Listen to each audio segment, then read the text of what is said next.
এই রাতের ফজিলত আছে।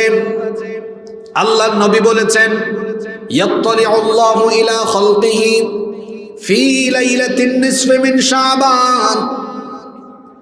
রব্বুল আলামিন এই নিসফে শাবান, শাবানের মধ্য রজনী, যেটা আমাদের দেশের মানুষ বলে শবে বরাত, এই রজনীতে আল্লাহ তাআলা তার বান্দাদের প্রতি দৃষ্টিপাত করেন, বান্দাদের প্রতি মনোনিবেশ করেন, মনোযোগী হন।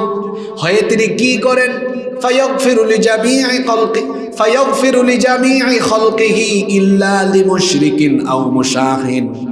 এই রাতে আল্লাহ তাআলা দুই শ্রেণীর মানুষ ছাড়া, এক নাম্বার হলো মুশরিক, যারা আল্লাহর সাথে শিরক করে, দুই নাম্বার হলো মুশাহিন, যারা হিংসা করে বিদ্বেষ ছড়ায়। এই দুই শ্রেণীর মানুষ ছাড়া বাকি সবাইকে আল্লাহ এই রাতে মাফ করে দেয়।